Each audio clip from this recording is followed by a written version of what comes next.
እዩ ተከስታለች በአዲስ ነገር። እውነት ለመናገር ልጇ ቆጭ ኮፒ እሷን አይገርምም?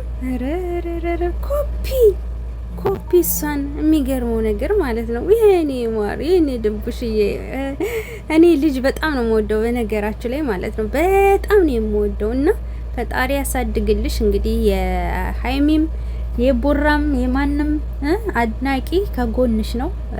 አንቺ ብቻ ከነሱ ህይወት ውጥት ብለሽ ራስሽን ችለሽ ስደትም ሳትሄጂ እዚሁ በርትተሽ ዩቲዩብሽን እየሰራሽ የምታድጊበትን መንገድ አመቻች ማለት ነው። እሺ እኛም ደግሞ እናበረታታሻለን። እንኳን አይደለም ልጅ ጠንክራ ልጅ ለምታሳድግ እናትና ለማንም አለሌም እያሳደግን ነው ማለት ነው። እስኪ እዩት የኔ እናት የኔ ማር ወይ እና እዩ የመጣችሁ የ20K ፕሮግራም ልታከብር ነው። ኬክ ልትቆርስ ነው። ይኸው እንደምታዩት 20K ምን ያለችው 20K አሸር ነው የሚለው እንጂ አማርኛው ምን እንደሚል አላቅም። ዞሮ የ20K ዩቲዩብ 21K ገብታለች አይደል?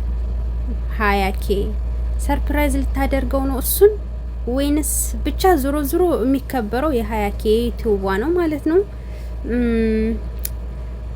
እሷ የምትለቀቅበት ቻናል 21K ገብቷል እኮ እና በሰፊው በራስሽም ቢሆን ከፍተሽ ስራዬንም ብለሽ ነይ ቶሎ ታድጊያለሽ ማለት ነው። በቅርቡም 50K ይገባል። ይሄም ያንቺ ከሆነ የሆነ ወንድ ልጅ አላብሮሽ የሚመጣ እንግዲህ እሱ ቻናል እንደሆነ ነው ብዙን ጊዜ እንትን የሚሉት፣ ግን ዞሮ ማለት ነው የሷ ይመስለኛል። ግን ሳስበው ማለት ነው ምክንያቱም ባለፈው ለታ ስለተዘጋባት ያኛው በዚህኛው መንገድ የመጣችሁ ላይ የመሰለኝ ነው። እና እነ ሀይሚም እነ ቡራም ከጎንሽ ይሆናሉ፣ ሸር ያደርጉልሻል። ከዛ ውጭ ግን እርቀታችሁን ጠብቃችሁ እኛ እናበረታታሻለን። ፈጣሪ ልጅሽንም ደግሞ ያሳድግልሽ በጤና እና እዩ እንግዲህ ዛሬ የመጣችሁ በዚህ በአዲስ ነገር ያልኳችሁ በኬኩና ልዕልቷን ይዛ መታለች ማለት ነው። እናንተ ኮፒ እሷን አይገርማችሁም? ይኸው አይናቸው፣ አፍንጫቸው፣ ጥርስ ይሄ በቃ ከንፈራቸው ምናምን ግንጭላቸው አንድ አይነት ናቸው። እና ወዶቼ በቀጣይ ቪዲዮ እንገናኝ። ሰላም ቆዩልኝ። ሰብ ላይክ አድርጉኝ እሺ።